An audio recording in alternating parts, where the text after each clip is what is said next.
Hello traders, welcome back to your channel trading university. तो traders, आज की इस वीडियो में बात करेंगे हम लोग fundamental analysis versus technical analysis के बारे में। दोस्तों, आपको भी पता है काफ़ी सारी मिथ है स्टॉक मार्केट से रिलेटेड कि फंडामेंटल एनालिसिस इस पर्टिकुलर चीज़ के लिए जरूरी है, टेक्निकल एनालिसिस कंप्लीटली उसके ऑपोजिट है।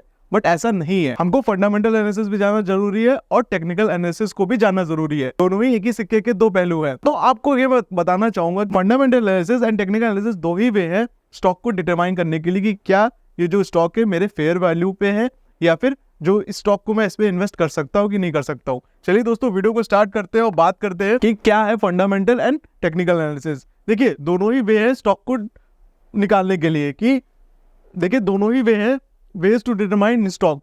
दोनों ही तरीका है कि आप फंडामेंटल एनालिसिस के थ्रू भी स्टॉक को पता लगा सकते हैं कि क्या इस स्टॉक में इन्वेस्ट करना चाहिए कि नहीं करना चाहिए, और टेक्निकल एनालिसिस के थ्रू भी आप पता लगा सकते हैं कि स्टॉक में इन्वेस्ट करना चाहिए कि नहीं चाहिए, करना चाहिए कि नहीं करना चाहिए।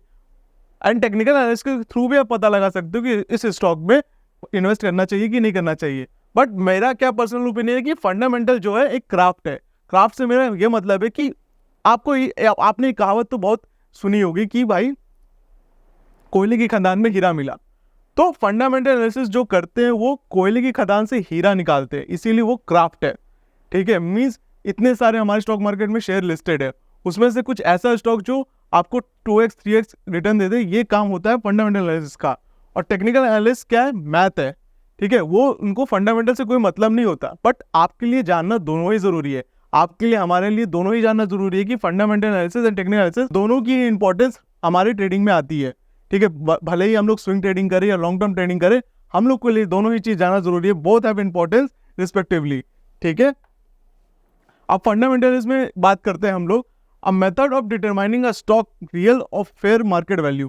ठीक है, फंडामेंटल एनालिसिस क्या है? किसी भी स्टॉक का रियल वैल्यू निकालना होता है। ठीक है, क्या ये जो स्टॉक अभी चल रहा है इस प्राइस पे, क्या इस प्राइस पे खरीदना है कि नहीं खरीदना है, कि कितना उसका रियल वैल्यू है, ये निकालना होता है। ठीक है, इसमें क्या होता है? सेंटिमेंट बेस्ड होता है। मीन्स कि आप एक थोरो रिसर्च करते हो। फॉर एग्जाम्पल, आप एक थोरो रिसर्च करते हो। मान लीजिए एचयूएल का एक प्रोडक्ट आपने रिसर्च किया। मान लीजिए एक कंपनी है एचयूएल, आपने उसमें थोरो रिसर्च की। ठीक है, फिर आपको लगा यार इतनी अच्छी कंपनी है, एचयूएल के कितने सारे प्रोडक्ट होते हैं, तो ये मार्केट में सबसे बेस्ट कंपनी है, इसको मैं खरीदूंगा। ठीक है, और इसको मैं इतना लॉन्ग टाइम होल्ड करूंगा ताकि मेरा एक वेल्थ क्रिएट हो जाए। तो इसमें क्या हुआ? आपने रिसर्च की, आपके अंदर सेंटिमेंट आ गया उस कंपनी के अंदर।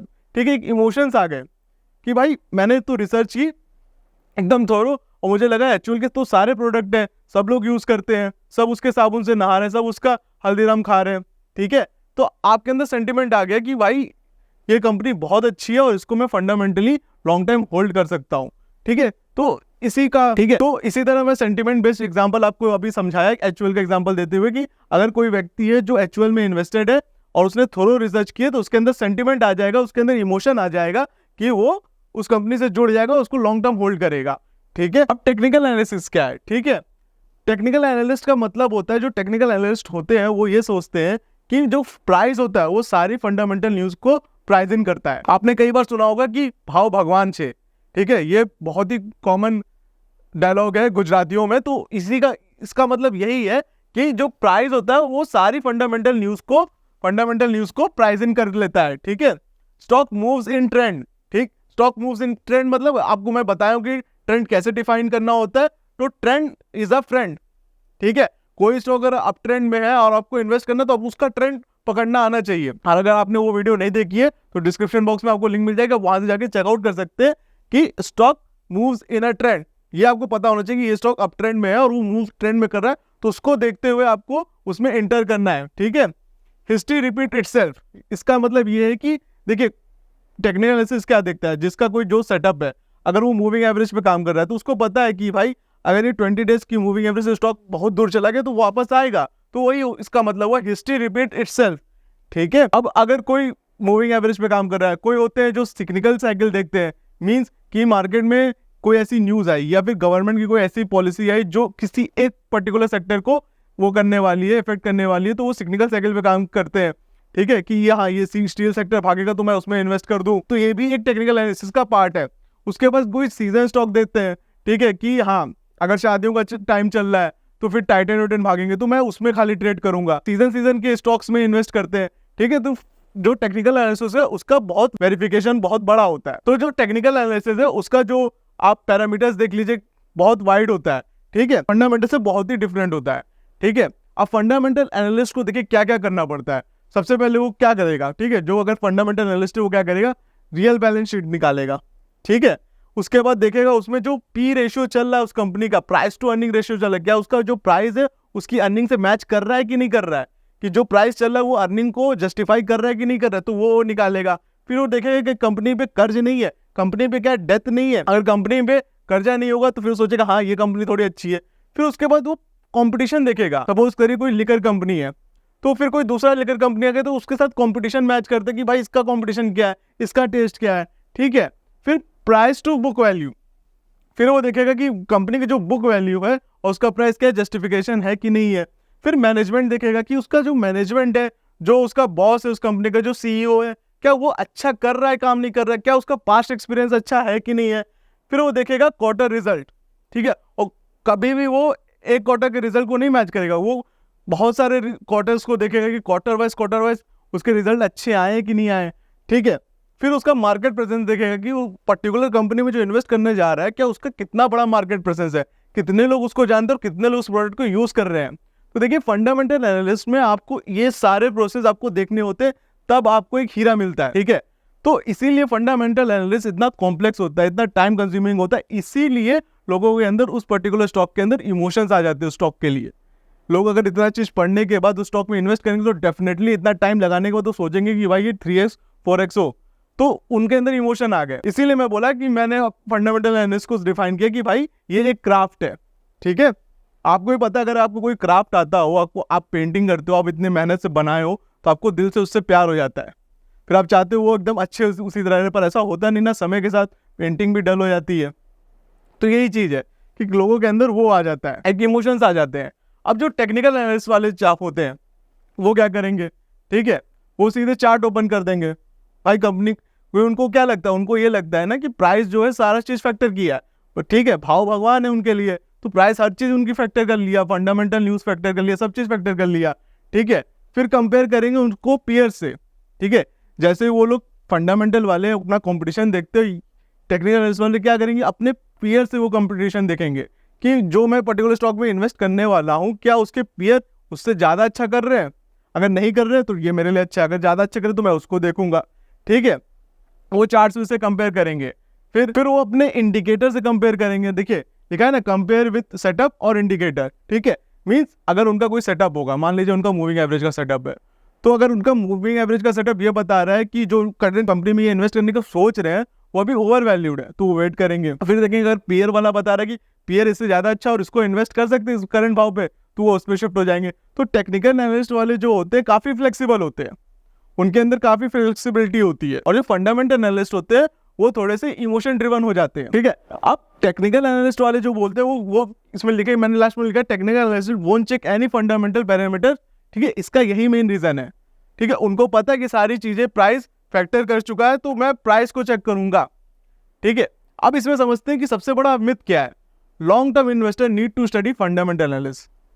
तो यहां पे देखिए सबसे बड़ा मार्केट में मिथ है कि लॉन्ग टर्म इन्वेस्टर को फंडामेंटल एनालिस्ट आना चाहिए, पर ऐसा नहीं है।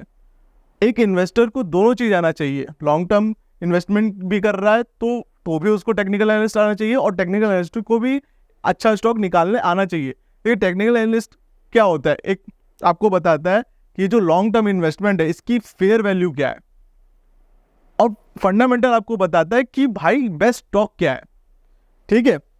लॉन्ग टर्म बताता है कि देखिए इसमें मैंने लिखा हुआ है कि fundamental analyst tells you the quality stock while the technical analysis tell you good price to invest. आप बात समझे कि क्या इसका मतलब हुआ, फंडामेंटल एनालिस्ट आपको बताएगा कि बेस्ट क्वालिटी ऑफ स्टॉक कौन सी है, पर टेक्निकल एनालिस्ट से आपको पता चलेगा कि सही प्राइस क्या है स्टॉक का लेने से, क्योंकि सही प्राइस पर आप स्टॉक को लोगे तो ही आप पैसा बना पाओगे, ना कि अगर स्टॉक अप ट्रेंड में है और आप यहाँ पे कहीं खरीद रहे हो तो आप पैसा बनाओगे। अगर मार्केट यहाँ पे चल रही है, आप यहाँ पे खरीद तो मार्केट में करेक्शन आएगा। तो टेक्निकल एनालिसिस बताता है कि ये जो ऊपर प्राइस है ये फेयर नहीं है, यहाँ पे इन्वेस्ट करना ज्यादा अच्छा है। तो आपको टेक्निकल एनालिस्ट क्या बताता है कि फेयर प्राइस, अगर जो मान ली यहाँ पे फेयर प्राइस है तो यहाँ इन्वेस्ट करना ज्यादा जरूरी है, ठीक है। अब जैसे कि वॉरेन बफेट साहब ने कहा है, वॉरेन बफेट को सभी जानते हैं, वो कितने बड़े फंडामेंटल एनालिस्ट थे, ठीक है, वो कहें it is always good to buy good company at a fair value rather than a fair company at a good price. उन्होंने हमेशा ये कहा है कि आपको गुड कंपनी को सही भाव पे खरीदना है, ना कि फेयर कंपनी को गुड प्राइस पे खरीदना है। मींस आपको गुड कंपनी को एकदम करेक्टेड प्राइस में खरीदना है, जबकि यहाँ पे अगर फेयर प्राइस है आपको यहाँ खरीदना है, ना कि अच्छी कंपनी को, फेयर कंपनी को एकदम गुड प्राइस जहां पे एकदम ऊपर मिल रहा है वहां पे खरीदना है। ठीक है, ये वॉरेन बफेट साहब ने कहा, ये मैंने नहीं कहा, ये वॉरेन बफेट जी ने कहा है। ठीक है, अब लोगों के अंदर एक और मिथ होता है। ठीक है, क्या होता है? Technical is for option trading intraday. ठीक है, तो ऐसा नहीं है। लोगों के अंदर ये मिथ है कि टेक्निकल जो सीखता है वो खाली ट्रेडिंग के लिए सीखता है। समझ रहे हैं? ऐसा एकदम नहीं होता। वो टेक्निकल एनालिसिस भी आपको सीखना जरूरी है और फंडामेंटल भी सीखना जरूरी है। अब दूसरा मिथ क्या है? Technical analysis difficult and risky. तो इन लोगों के अंदर ये भी मिथ है कि टेक्निकल एनालिसिस बहुत डिफिकल्ट और रिस्की होता है, जबकि ऐसा नहीं है। टेक्निकल एनालिसिस बहुत ईजी है। हमारे चैनल पे हमने कितनी सारी वीडियो डाली है टेक्निकल एनालिसिस के ऊपर, आप जाके उसको चेकआउट कर सकते हैं और अपनी टेक्निकल एनालिसिस की स्किल को और इंप्रूव कर सकते हैं। ठीक है, तो लोगों के अंदर काफी सारी मिथ है फंडामेंटल वर्सेस टेक्निकल एनालिसिस को लेके, कि फंडामेंटल जो होता है लॉन्ग टर्म इन्वेस्टर्स के लिए होता है। ऐसा नहीं है, क्योंकि फंडामेंटल इन्वेस्टमेंट भी आपको जाननी जरूरी है कि कैसे गुड स्टॉक को निकाला जाए, और टेक्निकल एनालिसिस भी जानना जरूरी है कि कैसे गुड स्टॉक को गुड प्राइस पे लिया जाए, सही प्राइस पे लिया जाए, तभी आप एक अच्छे ट्रेडर बन पाएंगे। ठीक है, आई होप आपको इस वीडियो से समझ में आया होगा कि फंडामेंटल एनालिसिस और टेक्निकल एनालिसिस की क्या मतलब है और उन दोनों को जानना क्यों जरूरी है। अगर आपको वीडियो इंफॉर्मेटिव लगी हो तो प्लीज चैनल को सब्सक्राइब करिए, वीडियो को अपने फ्रेंड्स एंड फैमिली के साथ शेयर करिए ताकि उन्हें भी ये वैल्यूएबल इंफॉर्मेशन मिले। एंड अगर आपके पास डीमैट अकाउंट नहीं है तो लिंक हमने डिस्क्रिप्शन बॉक्स में दे रखी है, आप वहां से अपना डीमैट अकाउंट ओपन करवा सकते हैं और अपनी ट्रेडिंग की जर्नी को हमारे साथ स्टार्ट कर सकते हैं। आज के लिए इतना ही, हम लोग मिलते हैं अपने नेक्स्ट वीडियो में। तब तक के लिए बाय बाय, टेक केयर, जय हिंद।